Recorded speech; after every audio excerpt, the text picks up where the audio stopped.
धर्म कहीं बाहर से नहीं आता, धर्म अंदर से ही प्रकट होता है, क्योंकि वस्तु का स्वभाव ही धर्म है। तो आत्मा का धर्म क्या है? आत्मा का धर्म है संवेदन करना, अनुभव करना, जानना और देखना। ये आत्मा का स्वभाव है। हम जान रहे हैं, देख रहे हैं, संवेदन भी कर रहे हैं, हमें अनुभूति हो रही। अनुभूति आत्मा का स्वभाव है। अब अनुभूति आत्मा का जब स्वभाव है तो अनुभूति अलग अलग प्रकार की हो रही है। एक आत्मानुभूति, एक श्रद्धानुभूति, एक कषायानुभूति, एक विषयानुभूति। ये अनुभूति अनेक प्रकार की है। जब व्यक्ति के अंदर क्रोध आता है तो कषायानुभूति होने लगती, क्रोधानुभूति होने लगती, उसका आत्मा को उसका संवेदन होने लगता है। दुखानुभूति, कोई वियोग हो गया, इष्ट वियोग, तो दुखानुभूति होगी। फिर कांटा लग गया, सिर दर्द होने लगा, दुखानुभूति होगी। क्योंकि अनुभूति करना आत्मा का स्वभाव है और वो कभी नष्ट नहीं हो सकता। लेकिन आत्मा का स्वभाव अभी विभाव रूप में, क्योंकि कसाय है इसलिए विभाव रूप में है। असाता साता वेदनी कर बैठा इसलिए विभाव रूप में। जब वह निकल जाएगा, जैसे कि अग्नि पर एक पानी की केतली रखी है तो वह पानी कैसा होगा? गर्म होगा। गर्म पानी का स्वभाव है क्या? नहीं। स्वभाव कैसा है? शीतल का। लेकिन उस पर जब इसे अग्नि लगा दी तो वो क्या होने लगा? गर्म हो गया। ऐसे कर्मों की अग्नि आत्मा के साथ लगी होने से वह गर्म हो रही है, तो जलाएगी। तो जब जब जिस प्रकार के कर्म का संयोग होगा उस प्रकार की अनुभूति इस आत्मा को होगी। जब वह रसगुल्ला खाएगा तो रसगुल्ला अनुभूति होगी, और नहीं हो रही तो वो जड़ हो गया। मुर्दे को खिलाओ तो उसको अनुभूति नहीं होगी, क्योंकि उसमें से आत्मा निकल चुकी है। तो अनुभूति करने वाला कौन था? शरीर के आत्मा। शरीर माध्यम था और कुछ नहीं। उस माध्यम के माध्यम से हम उस चीज को अनुभूति कर रहे थे। अब जैसे मान लो एक को पुरुष का शरीर मिला, एक को स्त्री का शरीर मिला, तो स्त्री को स्त्री वेदानुभूति होगी और पुरुष को पुरुषानुभूति होगी। क्यों? वो कर्म रूपी अग्नि ऐसी लगी इसलिए अनुभूति तो हो रही है।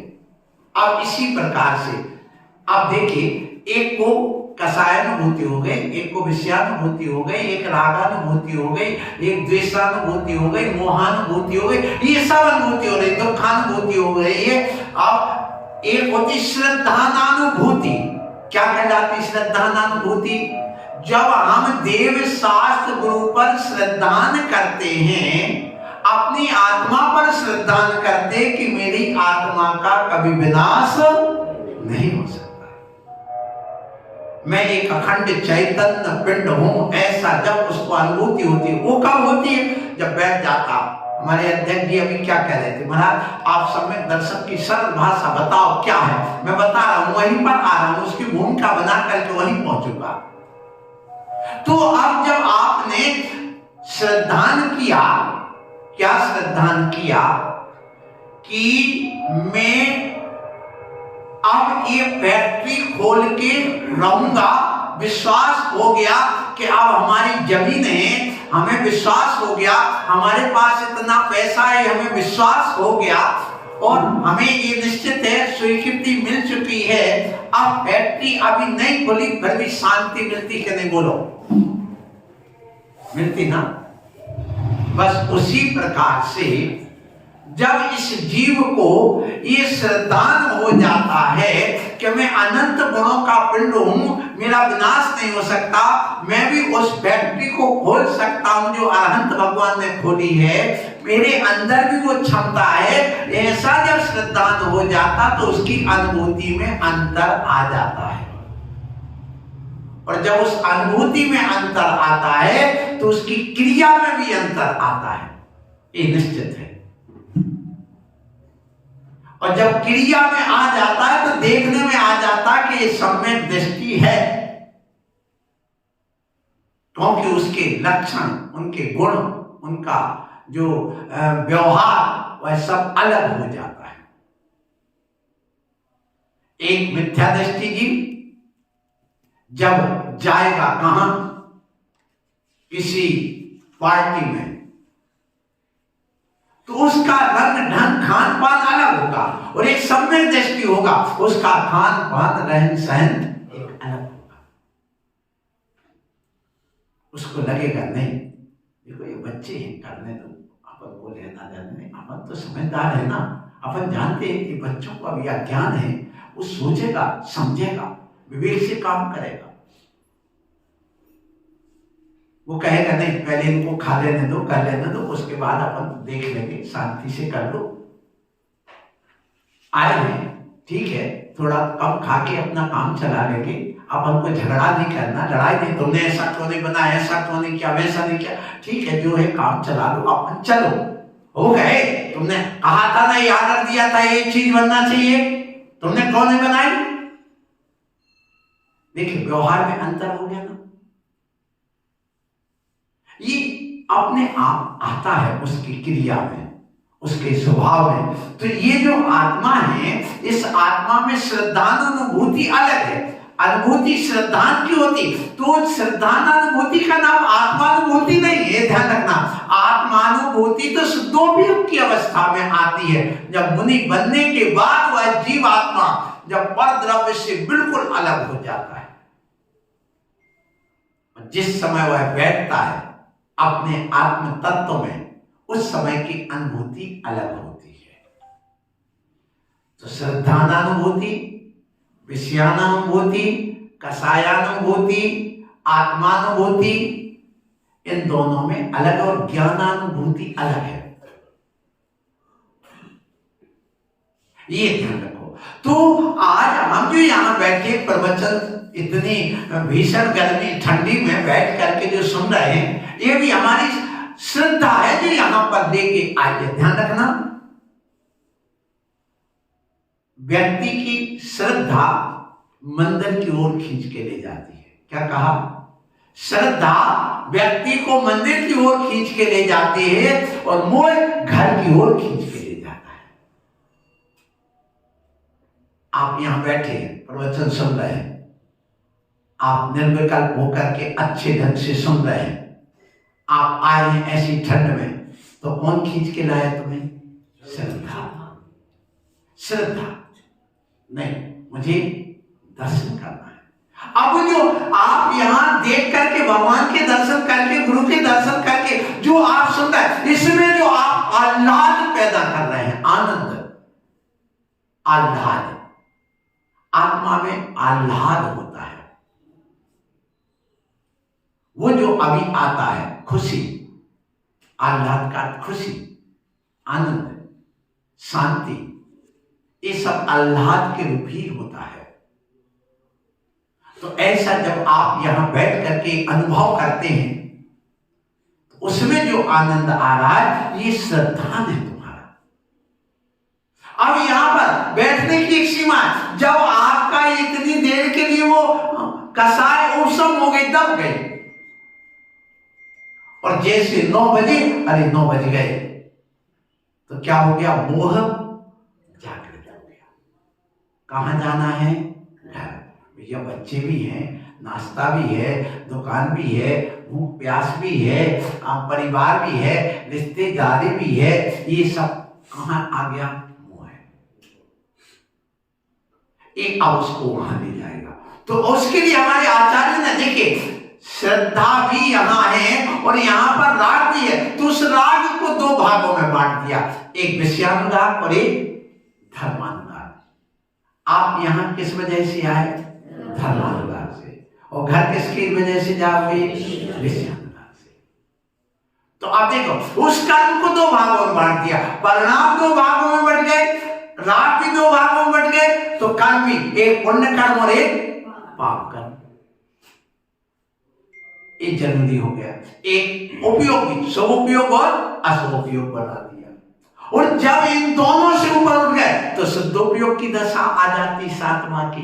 अब वो दशा अपन को प्राप्त करना है तो सबसे पहले अपन को इस धर्म की व्याख्या इस ढंग से करना होगी कि जिससे हमारी श्रद्धा मजबूत हो जाए।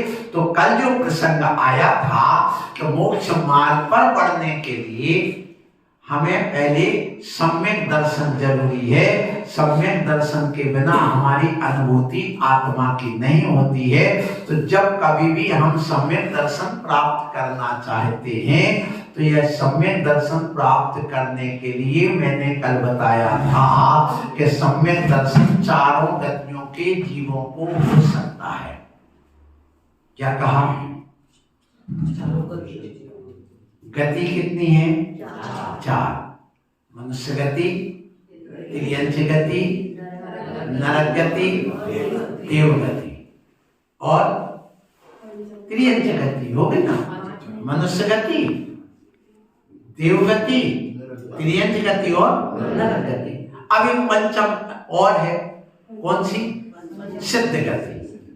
कि नहीं, वो कहां की है? मुक्त अवस्था की पंचम गति है। उसका इससे कोई संबंध नहीं। उस गति को प्राप्त होने के बाद ये चार गति सब समाप्त हो जाती। तो ये चार गति की बात करें, श्रद्धान इन चार गतियों में हो सकता है। नारकी जीव भी नरकों में रह करके उस सम्यक दर्शन को प्राप्त कर सकता है। अब आश्चर्य की बात है कि जहां 24 घंटे लड़ाई झगड़ा लगा हो वहां पर सम्यक दर्शन, हाँ वहां पर भी सम्यक दर्शन होता है। कैसे होता? कोई उपदेश देता, हाँ वहां उपदेश होता है। नरकों में भी प्रवचन होता है। सुना अरुण भैया? आपने सुना कि नरकों में उपदेश होता है? बोलो। सुनिए, यही तो कह रहा हूं। तीसरी पृथ्वी तक। कौन सी पृथ्वी तक? जिसको अपन तीसरे नरक तक कहते हैं। तो तीसरे नरक तक वहां पर असुर कुमार के देव आपस में नारियों को बढ़ाने जाते हैं, लड़ाने जाते हैं। तो वहां तक सम्यक दृष्टि देव उन जीवों का पूर्व मोह के संबंध की वजह से, मान लो कोई देव बन गया है और उनका परिवार का कोई नारकी बन गया है तो वहां संबोधन देने के लिए जाते हैं। तो असंख्यात सम्यक दृष्टि जीव धर्म श्रवण से सम्यक दृष्टि नरकों में भी बन जाते हैं। अब हे नर, विचार करना संतोष भैया, जब नरकों में नारकी जीव लड़ते भिड़ते भी समय निकाल करके उपदेश सुन लेते हैं और सम्यक दृष्टि बन जाते हैं, तो वे नारकी अच्छे जो नरकों में रह करके भी लड़ाई झगड़े के बीच भी उपदेश सुन रहे हैं कि वे नर अच्छे हैं जो घर में बैठ कर करके चाय नाश्ता और टीवी और मोबाइल में लगे हैं, खाने पीने में लगे हैं। कौन अच्छा होगा बताओ?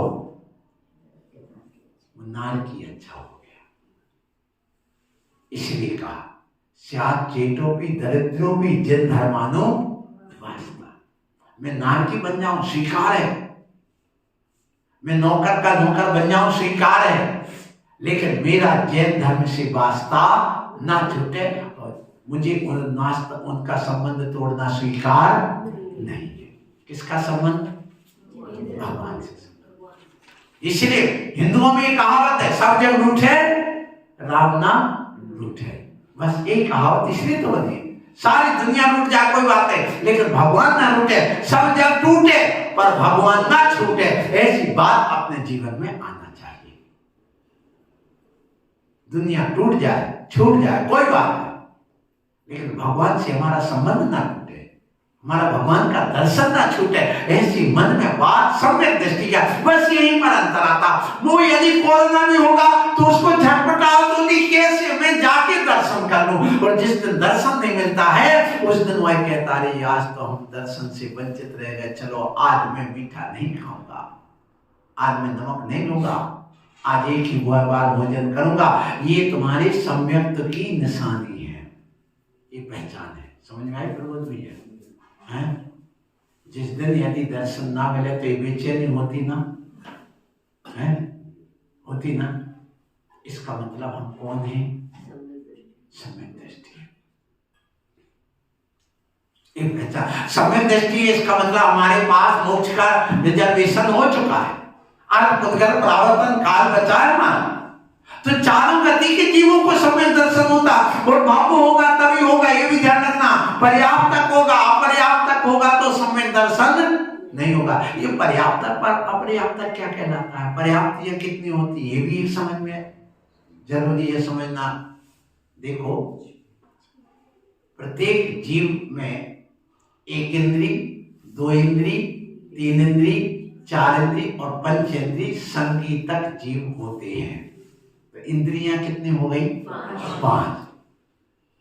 स्पर्शन इंद्री, रसना इंद्री, घ्राण इंद्री, चक्षु इंद्री और कर्म इंद्री। अब ये 5 इंद्रियां अपन को रटी हुई हैं। अब इनमें एक द्रव्य इंद्री और एक भाव इंद्री, जो अंदर क्षयोपम है जिसका, वो कौन सी है? भाव इंद्री। लब्धोपयोग भाव इंद्रिय, लब्धि और उपयोग माने जब हमें जो प्राप्ति हो गई उस क्षयोपम की, उस इंद्रिय संबंधी, और उपयोग में जैसे मान लो हमें देखना है, तो जब हमारा उपयोग जाता है कि हमें आंख खोल करके आवाज आ रही है, शायद कोई बाहर आया है, ये उपयोग हमारा वहां तक चला गया, ये भाव इंद्रिय है। सुनने के लिए, देखने के लिए, चखने के लिए, सूंघने के लिए जो परिणाम होते हैं वही क्या है? और जिसके माध्यम से हम देख रहे हैं, सूंघ रहे हैं, जान रहे हैं, ये कौन हो गई? द्रव्य इंद्रिय हो गई। अब ये जो है लब्धि, ये कितनी होती है लब्धि? 5। और पर्याप्तियां कितनी होती? 6। देखो सबसे पहले होती है कौन सी पर्याप्ति? महाराज बोलो। आहार पर्याप्ति। कौन सी? आहार। क्या कहलाती है आहार पर्याप्ति? जब कोई भी जीव, जैसे अपन यहाँ बैठे हैं और प्राण निकले अपने, और एक आत्मा निकल गई, तो एक गति और होती है, 6वीं गति, जिसका नाम है विग्रह गति। 4 गति थी, 5वीं सिद्ध गति है, 6वीं कौन सी आ गई? विग्रह गति। ये विग्रह गति क्या है? जब सुनिए, विग्रह गति वो है जब एक शरीर यहीं छूट गया और दूसरे शरीर को ग्रहण करने के लिए गए, जो बीच की स्थिति है उसका नाम क्या है? विग्रह गति। बस जैसे कोई व्यक्ति पैराशूट लेकर के, किसको लेके? ऊपर से कूद गया, कहां से? हवाई जहाज से, और जमीन पर आए नहीं। अभी वो कहां है? कहां है अभी? धरती पर है कि चांद पर है? बोलो। अभी हवा में। बस वो जो हवा में गति है वो कौन सी है? विग्रह। या छत से कोई टपक गया ऊपर 50 मंजिल से, बंबई से, या यहाँ बन गई, अब तो तुम्हारे नोएडा में भी 50-50, 60-60 मंजिल बन गया है, और वहां से गिरा, वो जमीन पर आया नहीं, तो अभी कौन सी गति है उसकी? बस इसी प्रकार हमने मनुष्य पर्याय के शरीर को छोड़ दिया और देव के पर्याय को भी प्राप्त किया नहीं, वहां जाके जन्म नहीं लिया, और आत्मा यहां से वहां तक पहुंची, वो कौन सी गति है? विग्रह गति है। अब ऐसा जीव जब वहां जाके जन्म लेना है तो आज सबसे पहले शरीर को ग्रहण बनाने के लिए वहां के परमाणुओं को ग्रहण करता है। उसका नाम है आहार पर्याप्ति। क्या नाम उसका? आहार पर्याप्ति। बस वही आहार पर्याप्ति और कुछ नहीं। पर्याप्ति आहार शरीर को बनाने योग्य वहां के पुद्गल परमाणुओं से जो अपना शरीर बनाना, उन पुद्गल परमाणुओं को ग्रहण करना ही आहार पर्याप्ति कहलाती है। जैसे टंकी में बरसात का पानी भरा है और कोई जीव मर करके उसमें जन्म लेना है, वो आया तो वहां जो गंदगी काई वगैरह थी उसमें से अपना शरीर बनाने के लिए भोजन ग्रहण करने लगा। उसी का नाम क्या है? आहार पर्याप्ति। अथवा जैसे मान लो कोई स्त्री और पुरुष है, दोनों मेल फीमेल मिले और उन्होंने एक रति क्रिया की और वहां पर रज और वीर का संयोग हुआ। अब उसके संयोग होने पर जो उनकी मिक्सिंग में अब शरीर बनना है मनुष्य का, उस दोनों की मिक्सिंग में से उस शरीर को ग्रहण बनाने योग्य, डेवलप करने योग्य जो पुद्गल परमाणु ग्रहण किए, उसमें से शुक्र और शोणित में से, उसी का नाम क्या है? आहार पर्याप्ति। तो पहली पर्याप्ति कौन सी? आहार पर्याप्ति। फिर उसके बाद में शरीर, जब वो उन परमाणु को ग्रहण करेगा तो एक पिंड बनेगा। पिंड बनेगा, वो शरीर बनना चालू हो गया। जैसे मनुष्य का है, वो डिंब में 4 महीने तक एक कठोर, कहना चाहिए एक गोल पिंड के समान होता है। फिर वही जाकर अंडे जैसा होकर के उसमें से 5 अंकुर फूटते, एक सिर का, 2 हाथ के और 2 पैर के। फिर वो बढ़ना चालू होता है। तो जो वह पिंड बना वो कौन सी पर्याप्ति हो गया?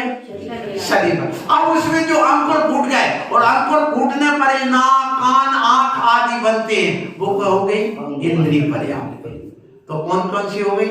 आहार पर्याप्ति, शरीर पर्याप्ति, इंद्रिय पर्याप्ति। फिर इसके बाद इंद्रियां होंगी, तो अब नाक बनेगी तो श्वास आना और जाना हो गए, तो कौन सी हो गई?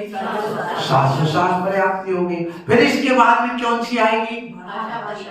जब उसका मुंह मिल जाएगा तो भाषा भी आएगी, वाणी भी बोलेगा, तो कौन सी पर्याप्ति हो गई? भाषा।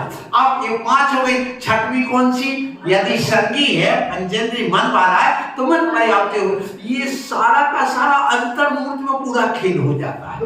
माने वो पर्याप्ति उस टाइप की डेवलप करने के लिए, भले वो 9 महीने में पूरी डेवलप हो, लेकिन शुरुआत एक साथ होती है और अंतर्मूर्त में वो सारी व्यवस्थित हो जाती है। वहां के परमाणु वहीं लगेंगे, वहां की इंद्रियां वहीं काम करेंगी और वहां के आत्मदेश वहीं काम करेंगे, वहीं डेवलप होंगे।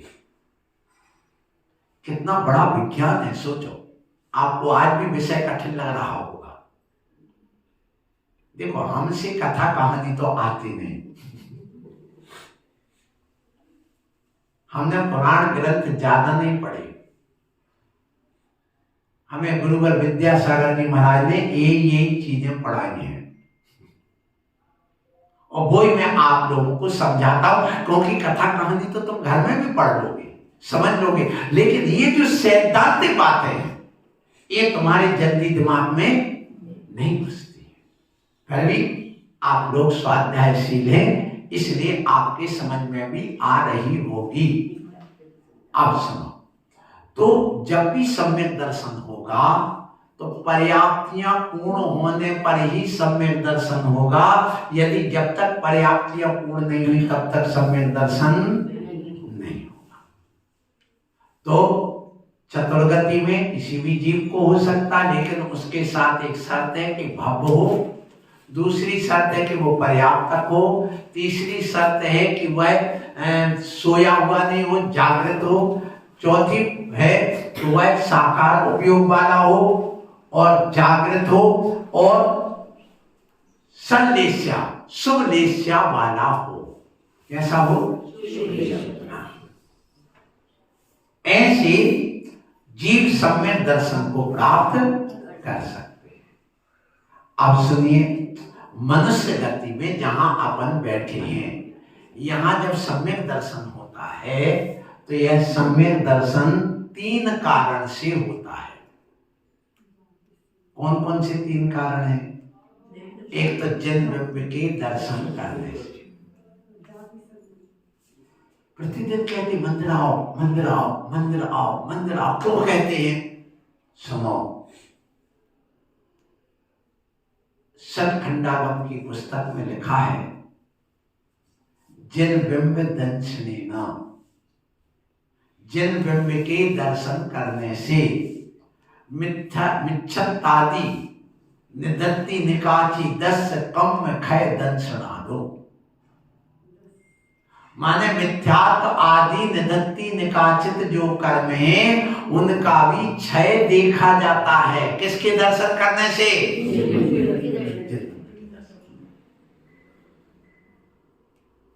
इसलिए सुबह से कहते हैं चलो जाओ मंदिर जाओ। प्रत्येक बच्चे को डांट डांट करके भेजो। क्यों? आपको मालूम हो कि भगवान महावीर स्वामी की दिव्य ध्वनि नहीं खिली। कितने दिन तक केवल ज्ञान होने के? 66 दिन तक। क्यों नहीं खिली? क्यों नहीं खिली? झेलने वाला कोई योग्य शिष्य नहीं था, शिष्य ही नहीं था। जब तक कोई शिष्य ना हो, संयमी ना हो, तब तक वह दिव्य ध्वनि नहीं होती है। अपात्र को विद्या देने का निषेध है, असंयमी को विद्या नहीं दी जाती है। वह संयमी असंयम का ही प्रयोग करेगा। इसलिए कहा नहीं, संयमी चाहिए, और संयमी में भी शिष्य के रूप में चाहिए। तो गौतम गणधर स्वामी जब शिष्य बने तो कैसे बने? सुनिए, इंद्रभूति गौतम स्वामी के पास सौदामिंद्र पहुंचा और पूछा, पंचास्तिकाय क्या कहलाते हैं? ये अस्तिकाय मैंने तो आज तक नहीं सुना। मैं तो वेद पाठी हूं, 4 वेदों का ज्ञान है, लेकिन अस्तिकाय का तो नाम ही नहीं। ये लब्धि स्थान क्या कहलाते? वो लब्धि स्थान क्या? मैंने आज तक तो नहीं सुना लब्धि स्थान क्या कहलाते। बोले गुण स्थान क्या कहलाते? सुना ही नहीं कि गुण स्थान क्या कहलाते हैं। घबरा गया प्रश्न सुन करके। कौन?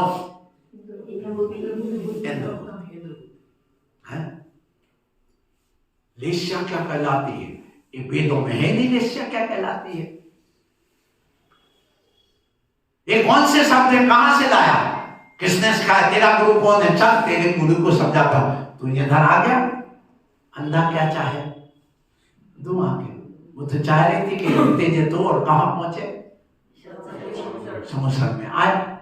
और जैसे वह प्रवेश करता है और सबसे पहले मान स्तंभ देखा। किसने? और जब देखता गया 84 हाथ का ऊंचा, क्योंकि भगवान की जितनी ऊंचाई होती उससे 12 गुना ऊंचा मान स्तंभ होता है। भगवान की ऊंचाई कितनी थी? 7 हाथ। अब 12 गुना करो तो 84 हो गया ना, 84 हाथ की ऊंचाई। देखा, ओहो, जिन बिंब के दर्शन किए वहीं उसको सम्यक दर्शन हो गया। इसलिए लिखा जन्म में दर्शन। जन्म के दर्शन करने से निदत्ति निकाचित कर्मों का क्षय होता है। ये बताइए, आप लोग मोबाइल में क्या देखते? बिंब ही तो देखते ना। वो साक्षात आदमी होता है क्या? मान लो कोई नृत्य हो रहा, गाना हो रहा हो, कोई आपके परिवार के हो, या आपस में एक दूसरे से बात करते मोबाइल से, फोटो वगैरह रहता है, तो उसमें साक्षात होता है कि बिंब होता है? उससे भी आपको कुछ गुदगुदी आती कि नहीं? उससे भी सुख दुख का कुछ अनुभव होता कि नहीं? उससे आपकी तारतम्यता जुड़ती कि नहीं? इसी प्रकार से जब बिंब के दर्शन करते हैं तब भी हमारे आत्मा में कुछ ना कुछ परिवर्तन आता है। यदि तुम्हारे दादा परदादा आदि की कोई की फोटो पड़ी हो और कोई उसको पैरों से कुचल के गंदगी कर दे उस पर, तो आपको दुख होगा कि नहीं? इसके लिए कितना हुआ आपको मालूम? आपकी जनवाणी है, उसमें शब्द ही तो लिखे ना, ABCD जो अखबार में लिखा, वो 52 अक्षर से तो ज्यादा हिंदी को कोई 26 अक्षर से ज्यादा अंग्रेजी में नहीं, उसी से तो पूरी आगम बनता, उसी से जनवाणी बनती, उसी से पुराण बनता, उसी से पुराण बनता, उसी से बाइबल बनता, उसी से रामायण बनी, सब उसी से तो बने ना, उस शब्द से तो बाहर अलग है नहीं। अब उसी अखबार को तुम कागज में लपेट लपेट करके दुनिया की चीजें फेंकते हो, गंदगी भी फेंक देते हो, उस पर थूक भी देते हो, और यदि तुम्हारी जनवाणी पर करे तो कैसा लगेगा? तो संबंध है ना तुम्हारा, दुख होता कि नहीं? अभी मुस्लिम देशों में कोई एक कागज का टुकड़ा था जिसको कहें उनके कुरान था, यूं कहो कुरान का पन्ना था। अब कोई दुकान पर पहुंच गया, युद्ध होने लगा, मर्डर कर दिया एक का, तो अब सोचिए इतनी तारतम्यता किससे? सिर्फ एक उस कागज में जिसमें कुरान के वाक्य लिखे, वो आगम करके उनको इतनी गुस्सा आ सकती। और जब हमारी कोई मूर्ति तोड़ेगा तो हमें गुस्सा नहीं आएगी क्या? आएगी। हमारा संबंध है ना उससे, लगाव है, श्रद्धा है। आप सम्यक दृष्टि हैं, आज शिखर जी को देख लो, भले वो नास्तिक जैसा मंदिर नहीं जा रहा, लेकिन जैन कुल में जन्म लेने के नाते जब शिखर जी की बात आती सब एक है कि नहीं?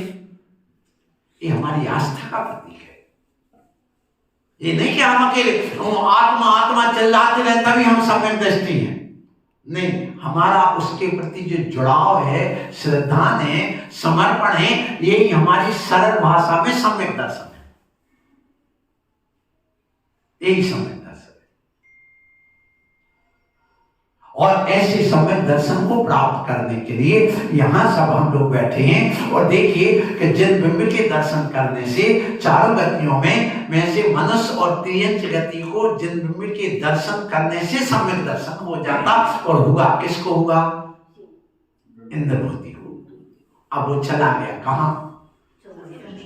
भगवान की साक्षात 7 भूमि पार करके 8वीं भूमि श्री मंडप भूमि में पहुंच गए, सभा भूमि में पहुंच गया, 3 परिक्रमा लगा के नमस्कार किया और भगवान के साक्षात बिंब के दर्शन, जो शरीर ही तो दिखता, भाई दिख रहे क्या? शरीर ही दिखता, उस बिंब को, चेतन बिंब को देख करके उनको क्या हो गया? छायक सम्यक दर्शन की प्राप्ति हो गई। और मुनि लेने के भाव होकर के पूरे वस्त्र उतार करके क्या ले लिया उन्होंने? ये है जिन बिंब के दर्शन करने का प्रभाव। इसलिए मनुष्य गति में जिन बिंब के दर्शन करने से सम्यक दर्शन होता है, दूसरा धर्म श्रवण से सम्यक दर्शन होता है। आप लोग सुन रहे हैं, अभी तक विश्वास नहीं था। कई बच्चों को तुम बैठा लो, यहाँ रोज को बैठने दो, 10, 20, 25 दिन, जैसे वहां पर सुनते सुनते सुनते उनकी धारणा बन जाती है स्कूल कॉलेज में कि ऐसा है, सूर्य घूमता है, चंद्रमा घूमता। उनको जब पूछो तो वही कहते। ऐसे वो यहाँ पर बैठ करके जब रोज रोज सुनेंगे और सुन करके उनकी धारणा में अंतर आएगा। ये धर्म श्रवण से उसके सम्यक दर्शन होता, फिर जाति स्मरण से सम्यक दर्शन होता। मैं पूर्व जीवन में वहां था और ऐसा हुआ था और मैं ऐसा जन्मा था। तो जब वो व्याख्या करते, अरे हमारा तो आवरण नहीं, अर्थात मैं पहले भी था, अभी हूँ और अगले भाव में ऐसा बनूंगा, ये सब बातें क्या कहलाती हैं? जाति स्मरण।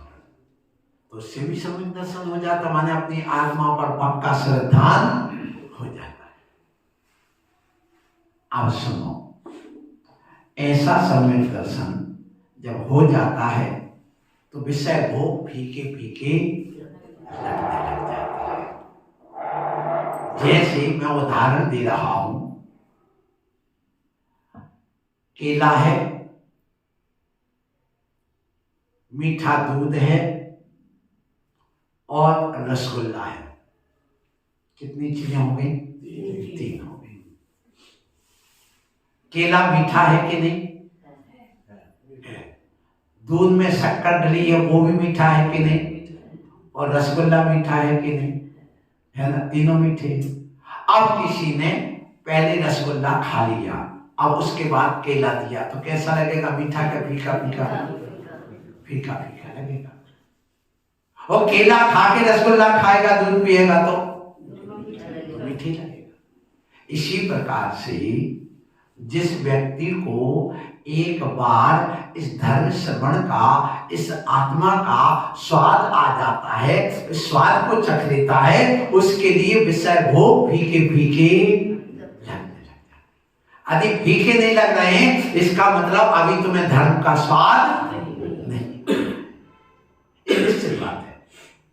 यदि ये तुम्हें फीके लग रहा है विषय भोग, तो समझ लेना इस धर्म श्रवण के बाद हाँ हमने कुछ पाया है, कुछ किया है। सो आप यहाँ पर बैठ करके ये समझ रहे हैं। और इसमें जब सम्यक दर्शन हो जाता है तो कहा गया चक्रवर्ती की संपदा, इंद्र शरी के भोग, काक बीट सब गिनत हैं, सम्यक दृष्टि लोग। आप जो प्रमोद भैया बोले मस्तकाभिषेक होना है, 1 करोड़ रुपए तुम्हें देना है, खून पसीना की कमाई, तुम देते कि नहीं? बोलो बोलो। ये तुम्हारे सम्यक दर्शन का प्रतीक है, तुम्हारी आस्था का प्रतीक है। कोई 2 रुपए भी ले जाए घर से, पर देखो कितनी आकुल व्याकुल होता। और यहाँ को प्रसन्नता से लो ले जाओ करना, अच्छे से होना चाहिए कार्यक्रम। यही तो श्रद्धा का प्रतीक है ना, यही तो हमारी आस्था का प्रतीक है, यही तो हमारा सम्यक दर्शन। तो ये सम्यक दर्शन की सरल से सरल व्याख्या आप समझिए। अब देखो मैं आप लोगों को और 1-2 चीज बताऊं कि श्रद्धान पागलों में नहीं होता है। क्या कहा? श्रद्धा पागलों में नहीं होती है, पक्की समझना। श्रद्धान होगा तो अच्छे लोगों में ही होगा और किसी में नहीं होगा। अब आप देखो, आपने जैसे कि आप विचार करना कि एक व्यक्ति है, जिस व्यक्ति ने यहाँ पर आकर के बैठ करके किसी वस्तु पर ध्यान लगाया और एक व्यक्ति ने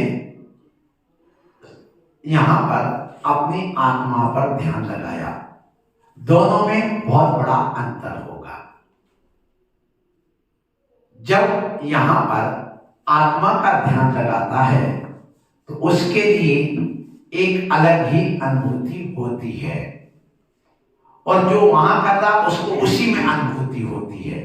तो सम्यक दर्शन जब होता है तो उसको आनंद आता है और कुछ नहीं होता। इसलिए मैं आप लोगों से आज इतना ही कहूंगा कि जो सम्यक दृष्टि जीव होता है वह गीले नारियल का नहीं, सूखे नारियल जैसा होता है। और मिथ्या दृष्टि जीव गीले नारियल जैसा होता है। इससे सरल और उदाहरण नहीं हो सकता। देखो, गीला नारियल जो होता है उसको फोड़ो तो क्या होता है?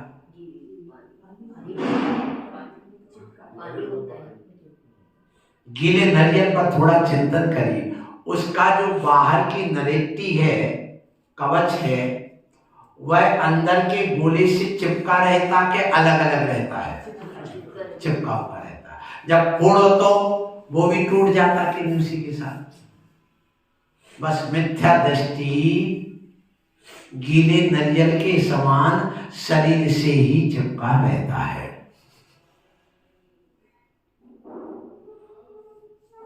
मिथ्या दृष्टि जीव शरीर से ही चिपका रहता है, शरीर को ही अपना मानता है, शरीर के प्रति ही अपना अपनत्व भाव रखता है और उसको मारने और मिटने के लिए तैयार रहता है। कौन?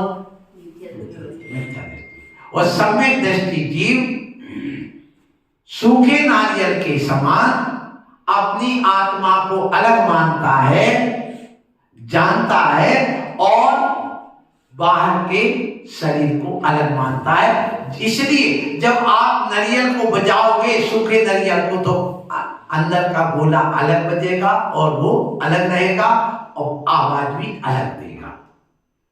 तो सम्यक दृष्टि जीव गीले नारियल के समान ना होकर के कैसा होता है, सूखे। वह शरीर को अलग मानता है और आत्मा को अलग मानता है।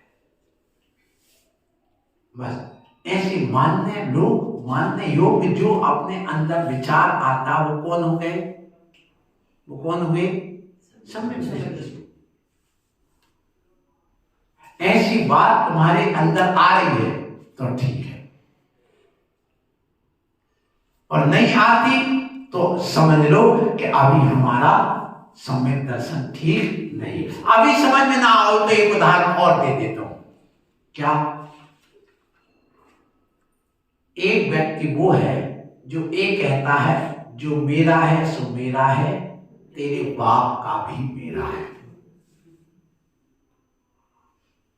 दूसरा क्या कहता है कि जो तेरा है सो तेरा है और जो मेरा है सो तेरा है। कितने हो गए, दो। अब तीसरा व्यक्ति क्या कहता है, ना तेरा है ना मेरा है, चिड़िया है। तीन प्रकार के आदमी हो गए। आप बताइए भैया आप कौन में हैं, क्या नाम, मनोज जी। हाँ जी।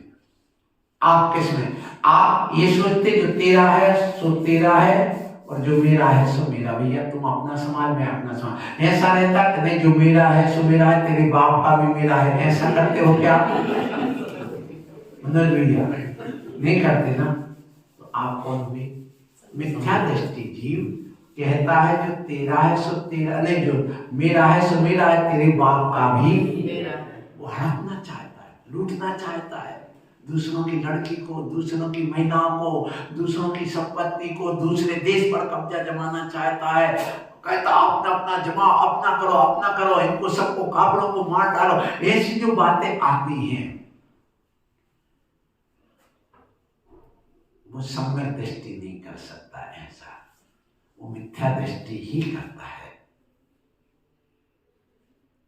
इसलिए मिथ्या दृष्टि कौन है, जो अपना है सो अपना तो मानते ही, दूसरे का भी अपना मान करके रख करके और लूटना और समेटने की बात कर रहा है, वो मिथ्या दृष्टि। और सम्यक दृष्टि कौन है, भैया तुम अपना तुम जान, मैं अपना कर रहा हूं, तुम अपना संभालो, हम अपना संभाल रहे, अपनी अपनी स्वतंत्र सत्ता है, अपना सब है।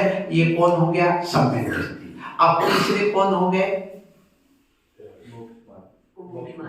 मोक्ष मार्गी मुनिराज, जो क्या कहते हैं कि जो हम लोग हैं ना तेरा है ना मेरा है, दुनिया में बसेरा है।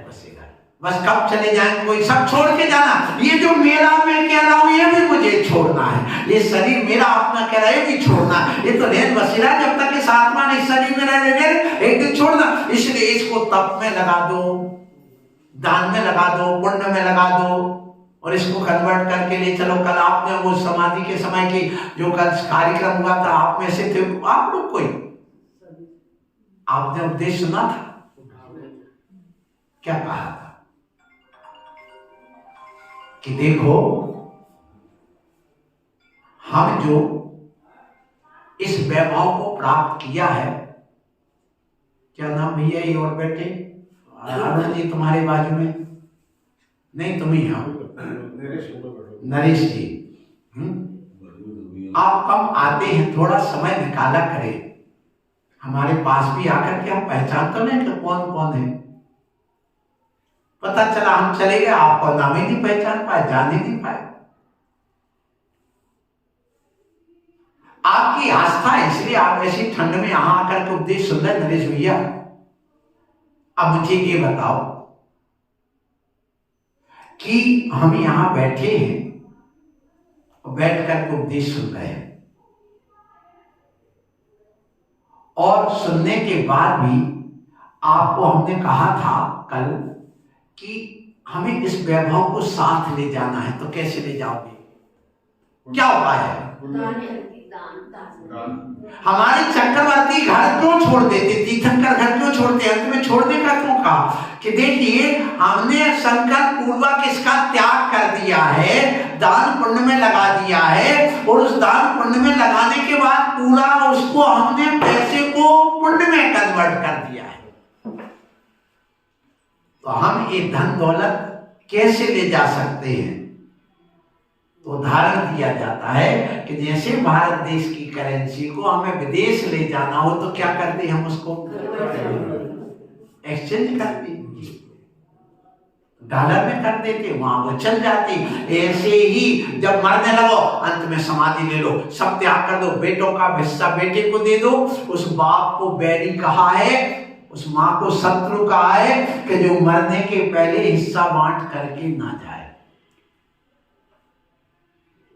इसलिए अपने जिंदा रहते सबको अपना अपना दे देना, और जितना तुम्हारे हिस्से में बचता है, तुम्हारे जितने हिस्से में बचता है उसको आप अच्छे ढंग से दान पुण्य में लगाइए।